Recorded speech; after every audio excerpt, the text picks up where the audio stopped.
Hello and welcome to Mostly Minnesota Podcast Edition. I'm Ann Tracy. I'm here with my co-host, Heather Baker, and tonight we're so excited because we have Dylan Hicks and John Munson with their new project, Party Supplies.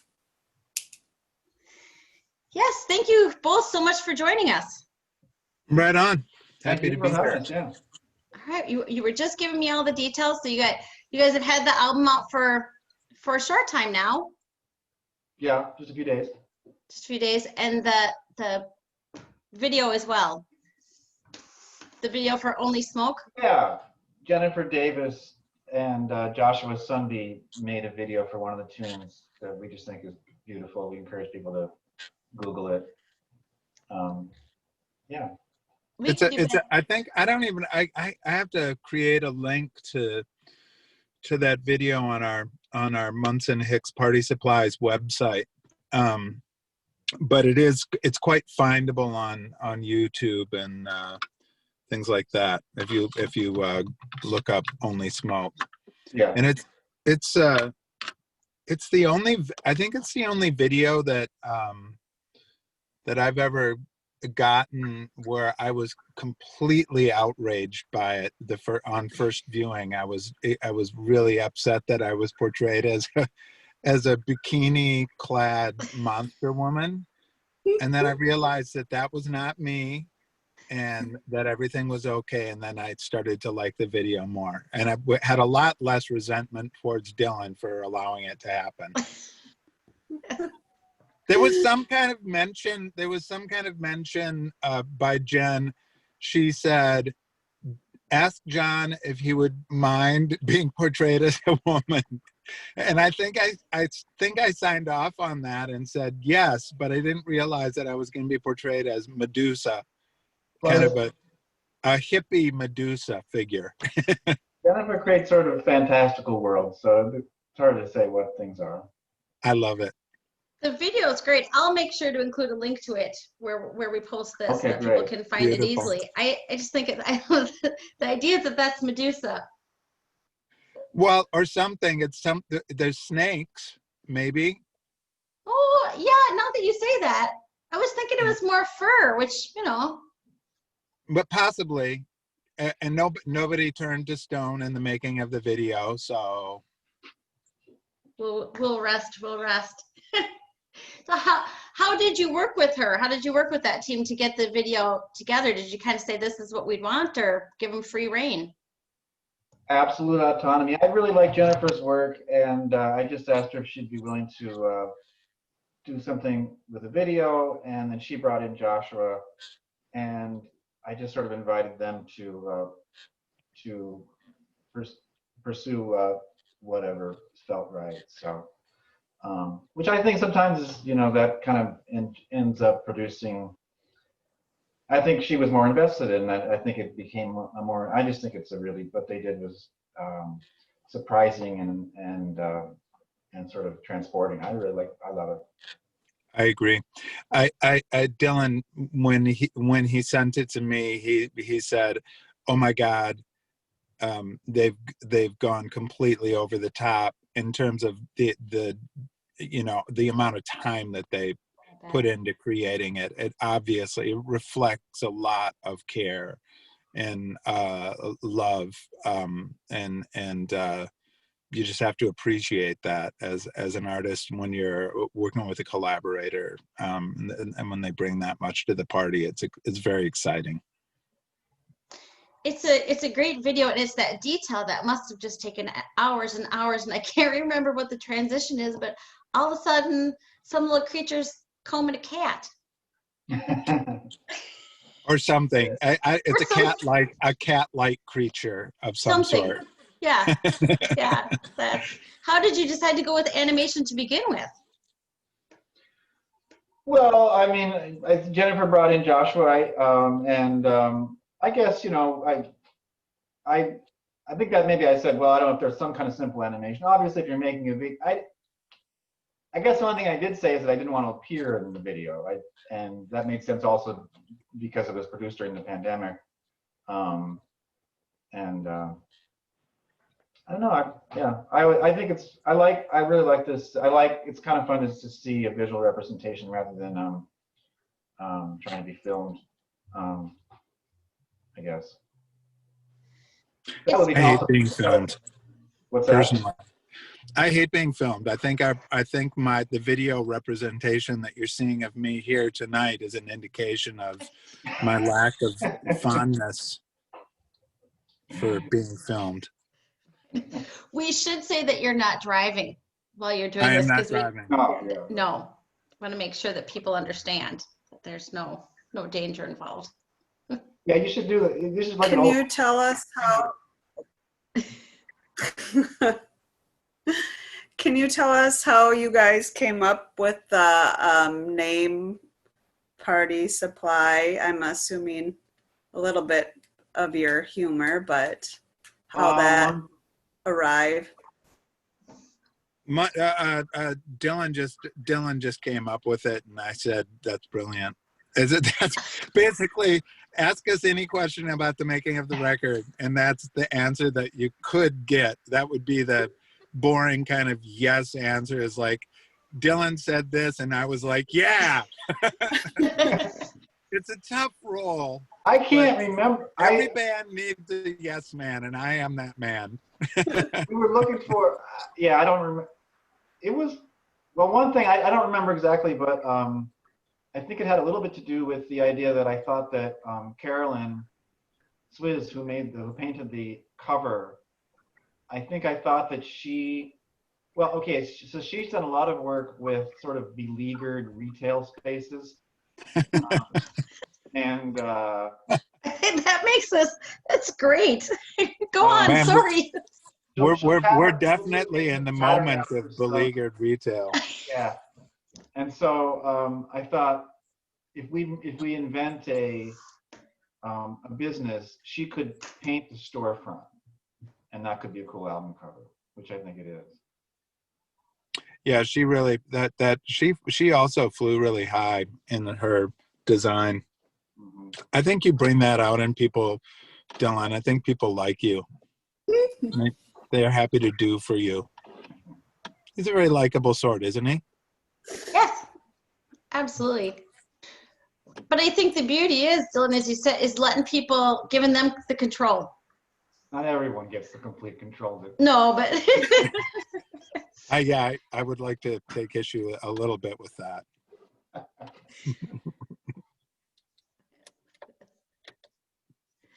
And when did you start the album? You started this before the pandemic hit, I believe.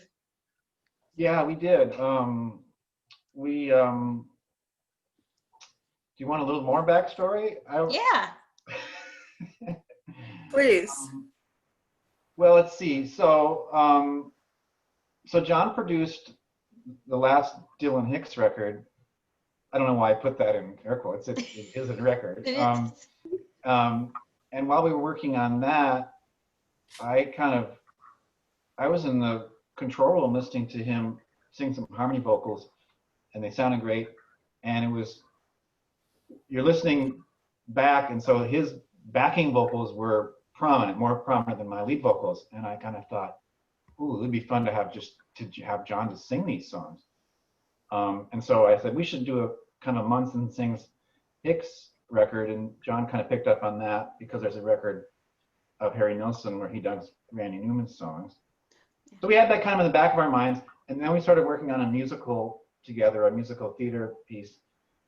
And we got pretty far along on that, and I kind of, there were a couple of songs, well, to be honest, I kind of felt a little stuck in that project, but I really wanted people to hear some of these songs and proposed to John, why don't we make a record where we start with a couple of the songs from the show that are pretty autonomous, that don't really have much, they're not connected to the plot of the show. And then I'll write new songs and we'll just see what happens. That was, I think, January of 2019. I had this ambitious idea that we were going to do everything and have it out by the fall before John gets really cooking with the New Standards holiday show. But we couldn't quite meet that deadline. Oh. And then the pandemic. we recorded it, and then we kind of reloaded and recorded some other stuff. And Yeah. the great thing about Dylan, so there were a couple of songs that were kind of, he had in his back pocket. And for Dylan, that is, I mean, these songs that he had recorded or had kind of developed around this musical. And I think that the furtherance of the idea of that the Munson-Hicks thing could work was that as we were kind of developing some of those songs, since we hadn't cast anybody to do these songs, I just sang a couple of them as a way to have demos of the material, and the demos sounded pretty good. You know, It was really fun for me just to be the accompanist and hear John sing. And yeah, and it was fun. And it was fun for me too, because I'm always looking for ways to kind of exercise my voice. And it was kind of at that time I was starting to kind of Matt Wilson and I, who have had a long many year relationship. We're kind of going through one of our phases of kind of parting, and he normally would be giving me a couple of things to work on, singing wise. That wasn't available, and it was, so I was kind of chomping at the bit to have something to do like that. And I had the studio where we were demoing the project and stuff, and so it gave me some food for my voice, I guess you might say. And then the thing about Dylan that's really fun is once he's kind of got a couple of things good to go, he just starts, and he's got a project in mind, he just starts kind of producing more and more songs. And he doesn't have any reluctance to take things in and experiment in the studio. So, we probably recorded a half dozen more things than we ended up using on the record, and ended up having to shelve some stuff, but he can just kind of keep cranking stuff out. And some of the new stuff is great and some of it's not as good, but you always know that there's going to be another song where that came from, which is really cool. It's great to work with a writer who's like that, has that capacity to be inventive and quick on their feet. Which were the songs that were originally going to be part of or potentially part of the musical? Only Smoke and Damascus, I think, were the two Okay. that I remember. Was there another one? Yeah, those are the only two that really were developed. There was another song, Write It on the Water, which had sort of the disco feel, and that had been sort of drafted and really not finished for an earlier version of the show. I had in mind the character would sing the song, the disco ball would drop from the ceiling and that kind of thing. But that song hadn't been finished, and so then I finished that for this. That is one of my favorite songs that I've listened to on the CD, and it's because there's a line about when it comes to second chances, I gave you more than three. I love that line. I like so much of this music because I think somewhere you say it's just perfect for English majors. If you comb through the lyrics, if you're a fan of lyrics, there's a lot of really inventive wordplay. Yeah.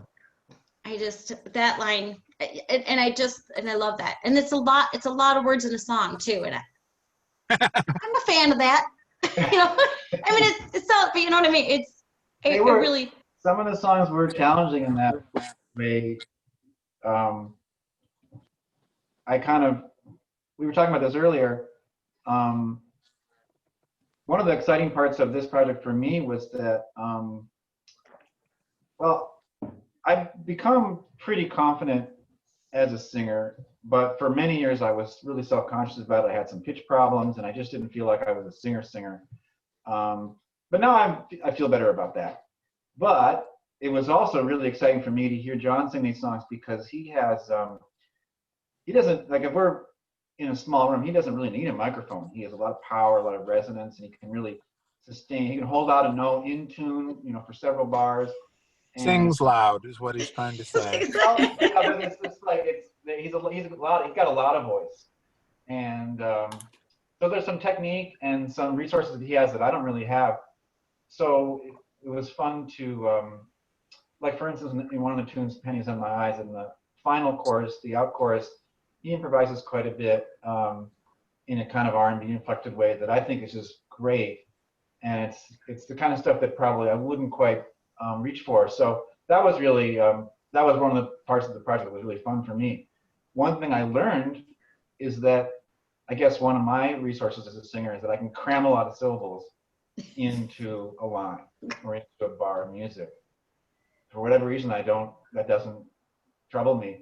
So I did hand Johnson songs where it's like, here's the lyrics, and there were a lot of them, both to remember and to squeeze into relatively tight spaces. And not to mention that on several of them, the melodies are jumping around like a freaking monkey, you know, and the jungle is just like, what in the hell, you know? There's no possible way that I'm not gonna. And that, thankfully, those songs ended up getting kind of shelved because it was just like, I can't sing that fast. I just can't. Yeah, there were a couple that were like that. I tend to write the melodies on piano, and sometimes the melodies are pianistic to a fault, where then when you try to sing them, that can be tricky. But at the same time, sometimes writing like that on the piano can create some interesting, you know, some things I wouldn't do with it as just singing over chord changes. So John nails the melodies.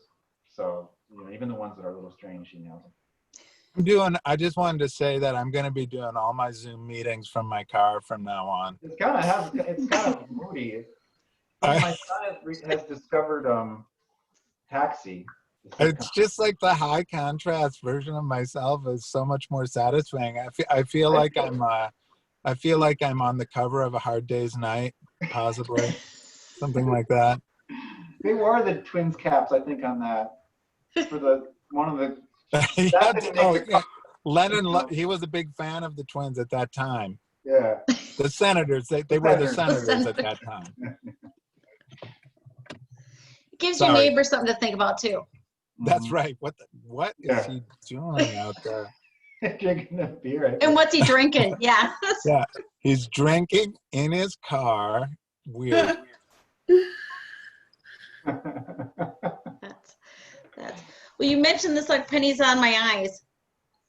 Can you tell me a little bit about the inspiration for that song? That feels very timely. Yeah.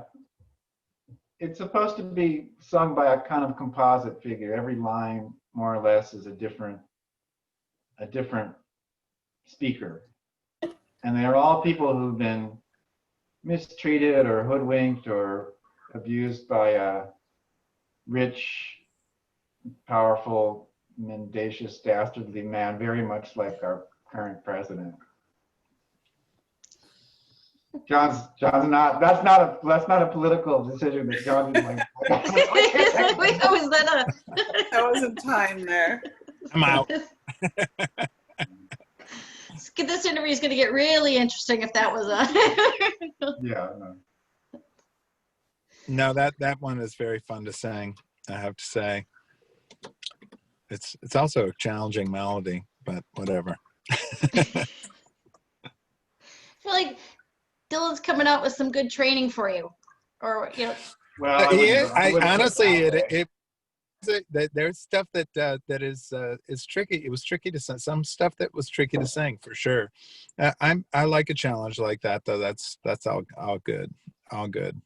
Yeah, that was fun. We worked around the piano a bit before recording, and I really enjoyed those. Those times, and even though I write the songs independently and bring them in, there's a lot of collaboration in terms of John's interpretations, and he'll also have editorial ideas. He might say, I don't think this verse is very strong, and then I might go back and revise it and bring something else in.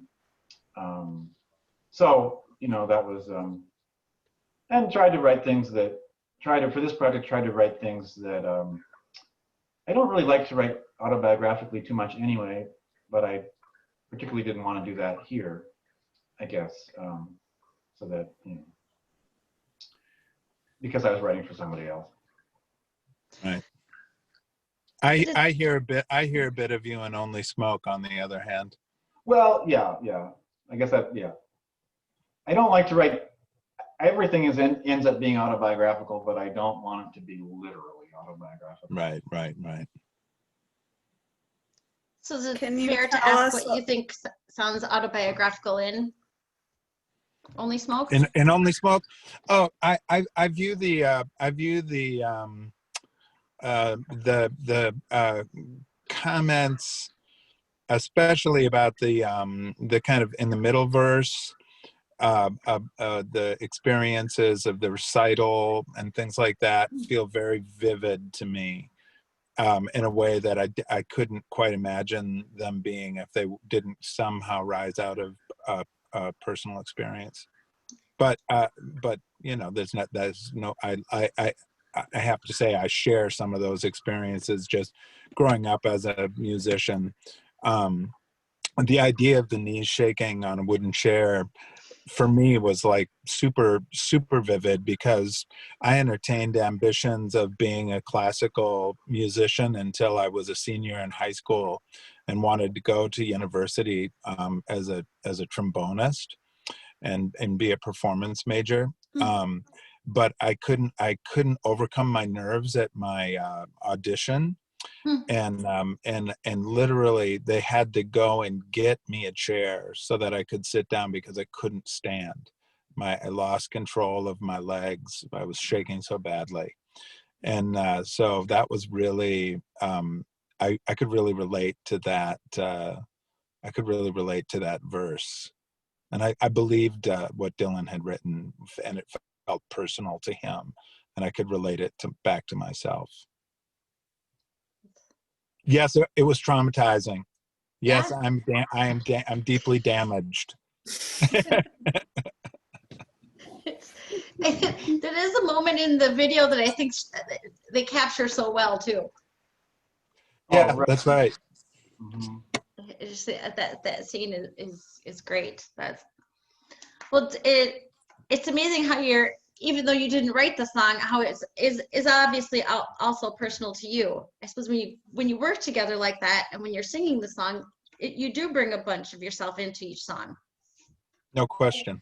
Yeah, I think John does that in general too. When his work with the New Standards, they do, their repertoire is from all over the world. I mean, from all over the history of pop music and other genres as well. And I think that's, I mean, John, you can speak for yourself, but I think one of the things you look for is, how can I connect with this song?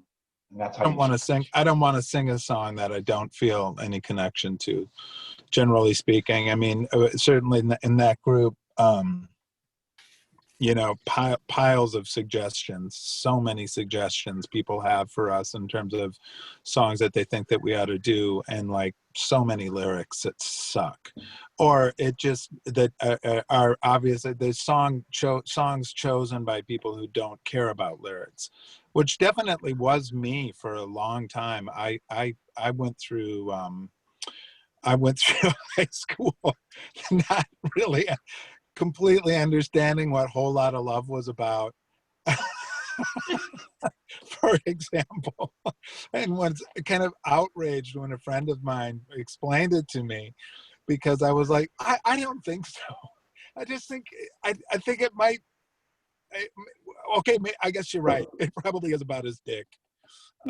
Whatever. But I kind of didn't want to believe it, because I was at that time in my high school career, I was what they call pre-sexual. And I wanted Led Zeppelin to kind of live in that same world, in a pre-sexualized world. And they said no go. They said no.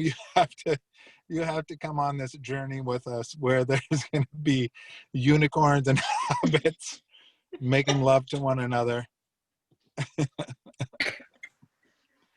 Sorry, not to one another. Certainly not hobbits and unicorns. You could never do that. No. Not in a PG movie, anyways. That violates the first law of Middle Earth. Anyway, where were we? Lyrics. Lyrics, right? Yes. My only is lyrics are really, really important to me. Yeah. And Dylan's a brilliant. Honestly, he's one of the best guys going, in my opinion, and deserves comparison to the very best. Let that sink in. I like that thought. Let's sit with this. Can you tell us about your song, Where You're Going? Because that one is my favorite. Oh, thank you. Yeah. Well,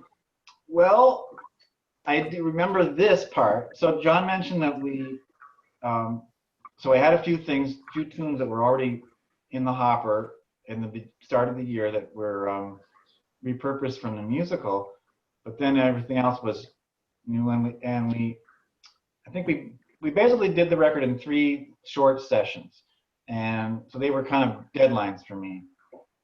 And the first and third session were really productive.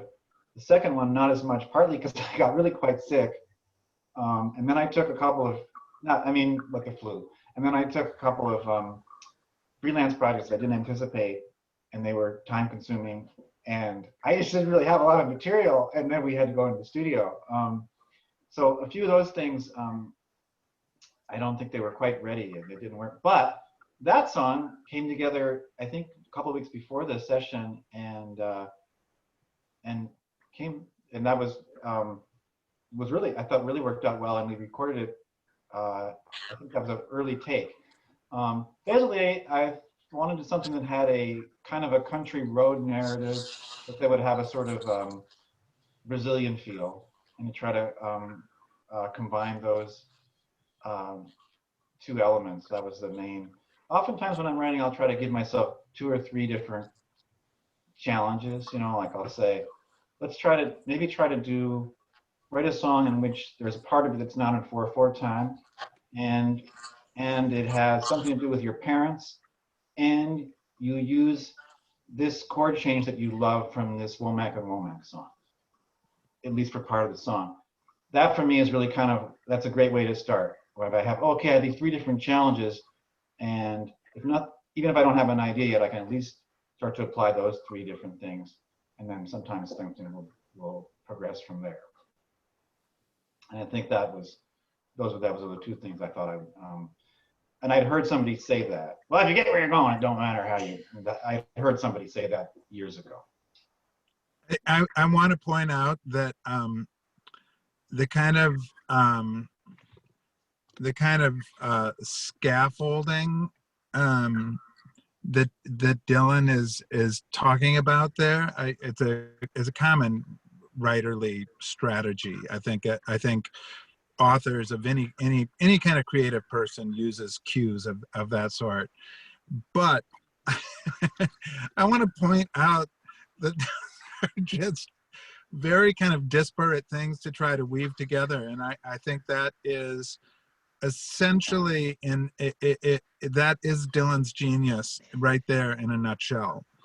I think nobody else would think of putting those various elements together to kind of create an original work. Most people would say, would use only one of those things to say, like, I want to create a song that is got a Brazilian feel, or I want to create a song that's based on this Womack and Womack song, or I want to create a song that is a reflection on my relationship with my parents. But trying to kind of put all that together into one thing is just that's just what I love about Dylan. And it's what I really admire about him is just his I don't even know what you call that, just like a curious kind of Dylan, you make puzzles and do puzzles and things like that, and it strikes me that sometimes you take that kind of puzzling out kind of part of your mind and you apply it in different parts of your life. And in terms of your musical life, I just think it reveals some really interesting constructions, and I love that about your musical approach, and I don't feel one bit ashamed to say that I do love it. Oh, thank you, John. I Can you think at tell? least I like the guy. What can I say? it's good. Good. I think it leads to some very specific lines and specific feelings. You know, John, as you said, the wobbling of the knees, and you know, there's a song about the landline that I resonates very. Now I work with technology for my day job, but resonates a lot with me. You know, but I think setting those challenges and kind of reaching in different directions.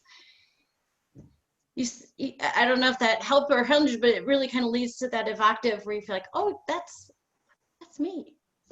Oh, well, thanks. And, you know, I got to say, too, that, you know, one of the things that's been really, I've learned a lot working with John and also with the other musicians that we've worked with together.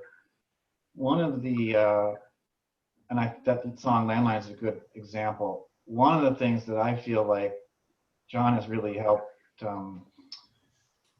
advance for me is just a real attention to groove, because John has a great sense of time, a great time feel, and you know, as a bass player, that's a big part of your role. Besides playing the root note on the one, usually is really kind of establishing that groove. I've always been a little shaky in that way, and he's really helped me think more about whether it's laying back a bit more, not playing as much, or playing with offbeats more. And so that was I felt like Landline was a good example of, oh, we sound like we're grooving in ways that I don't think my records, you know, from when I was younger, they have other attributes, but I don't want to say that a strong, heavy groove is one of them. I always feel like City Lights has a pretty great groove, and I feel like that the reason that song was maybe it was your biggest success. I'm not 100% sure about that, but it was when I became really aware of you, is when I heard that. I was like, this is groovy and amazing. And that's Jason Heinrich. He was a great bass player and programmer and stuff. You know? Maybe that's why I like it. Mm-hmm. We do well choosing collaborators then, because it has a nice groove. I mean, that is the other thing about it, is there are some songs that are kind of disco, and there's some songs a little more jazz, but they always are, you know, it's. Well, we should mention Richard Medic. Yeah, Richard Medic, our the drummer for the group, has a lot to do with that too. He's a super groovy cat, and just like rock solid, just rock solid. And Zach is a super groovy guitarist too, and kind of comes from a slightly different milieu, and you know, a little bit more jazz oriented than anybody else in the group. But he kind of pulled us in that direction, even though that was kind of, as we were kind of conceiving of the sound of the record, you know, we're you know, it may be apparent to you that there's a little bit of a love of some kind of mid to late 70s, you know, music, a la kind of Steely Dan or something like that. And we were kind of like, let's get some of that kind of guitar tone, that really clean kind of Larry Carlton-esque vibe onto the record. And I actually was arguing hard to get Larry Carlton, the man himself, or Pat Metheny or somebody like that to play on the record. And I was like, that would it'd just be so cool. It'd be like its own little story. It's like we got Pat Metheny to play on our damn record. You know, how cool would that be? But Zach fulfilled every little bit of that fantasy, and as a student, if not of Steely Dan, of the guitarists that played in that group, with the exception possibly of Rick Derringer, who I'm sure he's never heard of, or maybe he has. Zach has really, he's studied the history of jazz guitar. And he loves songs too. Yeah. Country songs, folk songs, rock songs. So actually, Richard is very much that guy also. Richard is a real song drummer. He's, you know, he and that's not all drummers are. Let's put it that way. I know Richard's work better. You can see him, with Twilight Hours one night and Eric Koskinen the next. It always got that range. I think that it's always. I know he works with Molly Mayer a lot, and I love her stuff. And yeah, a lot of people. It's a good team. Yeah. While we're mentioning people, we should mention Kelly Hogan and Nora O'Connor, who are in the Chicago area. So we didn't get to work with them in person, but they're great singers and performers, and they have their own projects too. But they do a lot of work as backing singers. And so Kelly sung with Nico Case for years and sings with the Decemberists, and she's got a group called the Flat Five, and they're out of Chicago. And if you're not familiar with them, you should check them out there because they're a fun group. But she was an old friend from Atlanta, Georgia, that I got acquainted with back in the day when I was touring a lot down in the Southeast. And always had just amazing taste in music. And it was really fun. It was fun to send the songs to Kelly and Nora and really not have to direct them very much. I mean, we gave them some light indication of what it was that we were thinking, but I knew that their instincts would just draw them to the right stuff to do. And I really feel like they just were bang on in almost every case. Mm-hmm. Oh. And it's a talent to know who to choose, it's the director's best move is who you get in the crew. Yeah, it's true. I think that's good. Yeah, that chemistry is all very mystic. It is. It is always in all situations. The chemistry is mystic. I think you have some songs about that. You can go back to, yeah. You don't have to go back too far. No. No, not too much. Not too much. Yeah. So the video came out Friday, and the album is out, and you've got. I don't know if we've mentioned it yet. You've got the big release party on October 2nd. Right. So that's a streaming event where we will perform at the Hook and Ladder on their stage, but only in front of the three people who are filming it and the sound technician and maybe one other person. But you can buy your ticket now for that stream. It's interesting. It's such a challenge right now to do performances. Streaming performances are unique. There's nothing really like them, and I've mostly tried to shun them. I think because in some ways because and I'm not telling anybody to shun what we're going to do, but I think they, for me personally, it's like the musicians are too much under the spotlight in that setting in a weird way. It's hard. I appreciated the thing that you guys did down at the Parkway. I don't know if you've been continuing to conduct interviews with the performers down there or not, but I saw the thing that you did with Turn, and I'm friends with Ward Johnson, and I'm a fan of what they're doing over there in their theater, and also I'm obviously a longtime fan and friend of Adams in particular. But also acquainted with Savannah and Barb, and I thought they did a really good job there. But it's so weird to feel the absence of the audience. I find that to be one of the things that makes me really uncomfortable when I watch one of those streamed performances. And so we've got some interesting workarounds for that. We're gonna, what are we doing, Dylan?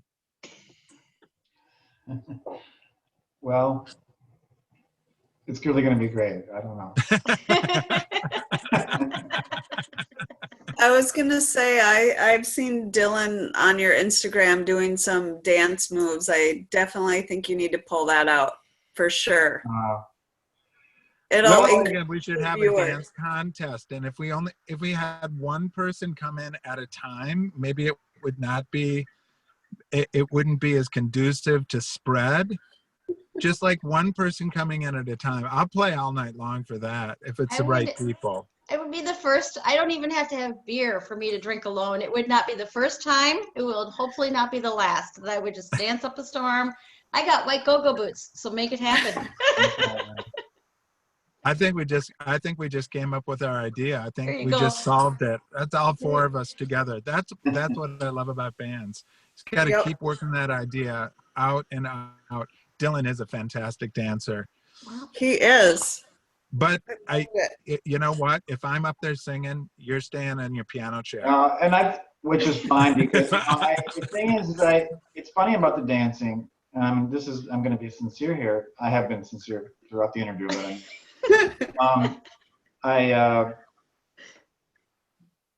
every once in a while at a show, I'll dance spontaneously and it'll feel great and it really goes over. But because it goes over, then I do it habitually. And to be honest, sometimes I finish the show and I finish with a dance and I'm ashamed. I'm totally ashamed. I just feel like, why did I do that? I did that. Many people feel that way after sex. So I don't know if I won't dance this time because I don't want to take the spotlight and because. Is it because of what I just said?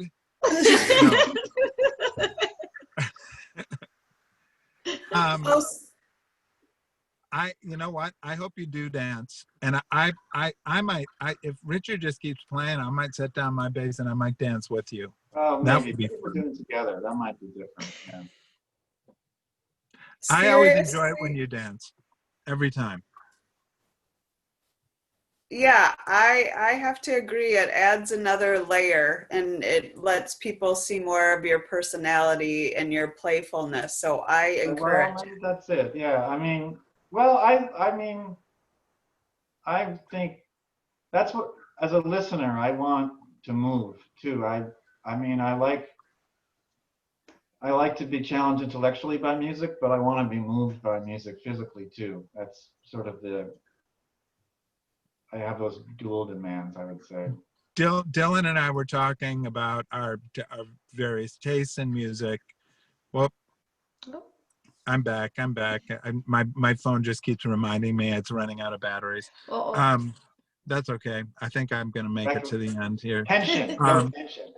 But Dylan mentioned that if somebody can't understand rhythm and blues or isn't moved by it, he just feels like he has no basis for any kind of conversation about music or even to know the person or understand them at all. And I guess I feel similarly, when somebody goes like, I don't like this or that kind of music. If it's something that I'm as passionate about as I am about, say, like Motown or Philly Soul or anything like that, I'm just like, our friendship is over. I mean, more or less. I don't have anything to say to you. Our musical friendship is going to have nowhere to go because basically that's like the foundation of everything that I love about music. Is Black American music is it all kind of rises out of that well, and the influence that it has had on all sorts of pop music has just been so pervasive, and that's where it all stems from for me, and that's just the stuff that I love and the stuff I want to dance to. Yep. Yeah. Why wouldn't you dance? If you're not going to dance to your music, who's gonna? Oh yeah. I dance to I dance to everything that I'm playing. I'm dancing.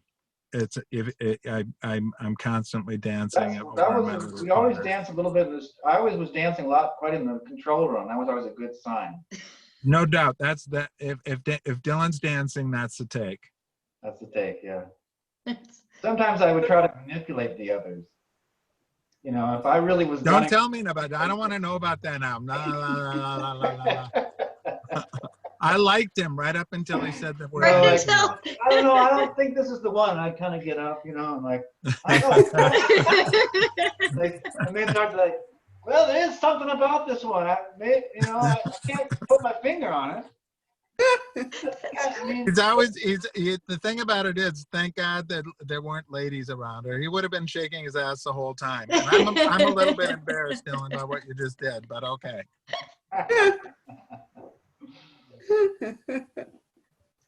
It worked. It worked. It works. It works. And now we know to look forward to it. On Yes, October go 2nd. ahead. Yeah. Go ahead. Know that at the end of it, he feels ashamed. We're going to break that cycle for you, Dylan. Thank you. Yeah, okay. Oh. No, it's going to be an awesome show. I think that would be an awesome part of it. And they do full production there. I was just there where they were pre-recording a show and. Oh yeah, was that the Me Too thing that a lot of people were involved in? Yep. Yeah, okay. So they were still, the bar's not finished. I mean, the hook suffered. Yeah. During some of the rioting. So but they are back almost in fighting form. But I could see for a bit what it looked like on the screen, and I thought I think it looks good. It's gonna look good. Yeah. We're gonna be live. We won't be able to pre-record, but we might pre-record some segments, maybe some sketches, not long sketches, mind you. But just yeah. That's a good idea because it kind of gives you a break. That's how the Me Too thing is done. They do some pre-recorded and some live. I'm gonna need. See, I told you we can do it, Dylan. I wish the Munson-Hicks Party Supply Store were real, because I need to buy a costume beard, because I have an idea for a character, the vibroslappist in the group. He only comes out once in a while. You don't want to overdo it, but. No, but he would be excluded from the group's streaming event. What kind of costume would he wear? Well, I think the costume beard, because I don't want people to recognize I'm going to play this guy. Is what I'm getting at. Oh, okay, I see. Yeah. Shocking. You're the only one in the group who actually owns a vibroslap. He doesn't have any other percussion instruments at home. He's always like, how can we work this in, or could we make this more kind of foundational? And I'm like, I wish I had it maybe ready to hand, because it is around here. Yeah. I've only managed to get it on one record. It's that and the Flexitone, which is also a lot of fun. What's that? Every band needs one. That's when you got to throw it in there and start dancing again, and it's on. Okay, it's on the record. There you are. Got the groove. Perfect. It's perfect. Are we good? I think we're good. Yeah, just remind folks, October 2nd, the Hook and Ladder virtual event, and people can get the tickets now online, and they can see the video, Only Smoke. And I would encourage them to go to the Bandcamp site. That's where you could order the LP. There are a few CDs as well, or you could download it, or you could go to some of the local indies like Electric Fetus or Fairley Brothers, Roadrunner. So if you're, you're welcome to stream the record as well. But if you're someone who likes to have the object, we encourage that, and that helps. That supports the group too. So supports music, and that's a. I have one other thing to ask. You mentioned Bandcamp, and on there you have something about you're gonna have to correct me because I'm sure I'm not remembering it right. Something about people asking or people wanting covers or for you to do covers. In addition to the LP and CD, we have a very few tote bags left. My wife Nina Hale, who is has been principally in advertising, but she's also an artist and craftsperson, and she made these canvas bags that she embroidered. And then also we have this sort of a somewhat pricier, but I think really valuable package where you get the LP and then a little video, which includes John and I performing as a duo, a couple Munson-Hicks songs, and then also one cover of the customer's choosing. So as long as we take any requests, as long as we withhold the right to refuse a request if someone really tries to stump the band, you know, if it's like, you know, Rachmaninoff concerto or something like that, we might say, hey, we're just not equipped. Something not So in far, English. we've met them all. Nice. I think, And it's super fun. it's really fun, yeah. And in fact, we're kind of contemplating, because Dylan and I have not, strictly speaking, been quarantining together, but we've kind of mastered the art of staying just far enough apart from one another to feel comfortable enough doing a performance. That we're going to do some duo performances here in the fall, and we're also really looking forward to those sometime after our show at the Hook. Nice. Yeah. Nice. So we'll look forward to those. That'll be. It's just so damn fun to play music. You just can't. I mean, it's to be without like a regular outlet for that energy has been. It's been really a major challenge for me. I suffered a loss of identity. I think as a result of it, to some extent, at least for a period of time, until that I did a show at Crooners with the New Standards, and it felt like reconnecting with who I actually am. And I was, oh man, so grateful for that, because I love myself that much. That's good. And Crooners does a nice job with the distancing, I think. They do. I think that the whole deal with that is they first they started out a little bit too close together. They realized that they had to spread it out enough so that the audience was comfortable. Once the audience is comfortable, you can do that type of a tented show like what they're doing.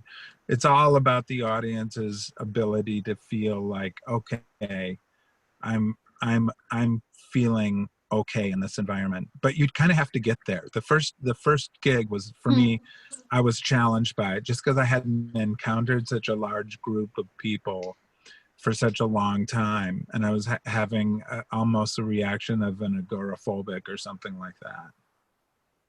Is that a person who's afraid of heights? No, I'm kidding. Hypochondriac? The stage is high. That's right. Thank you, hypochondriac. That's good. That's That exactly. is true though. New experiences, for me in the pandemic, you know, like it took me a while to acclimate to going to the grocery store, which I try to do with care, and I have the mask and the gloves and everything. Then you have a new experience and like, oh, is this cool? And yeah.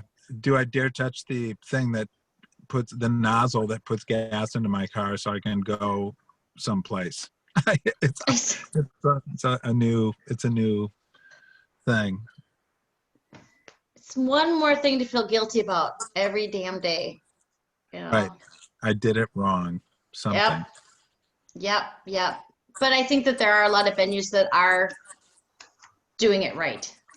I think that's very true. Very true. I think they're and more are going to be trying to figure out ways to get back online, which I'm excited about. I worry so much. I mean, with all the restaurants that have closed, you wonder, you know, if the venues were going to be coming fast on the heels of that. And so far, we haven't heard a lot of announcements of venues going under.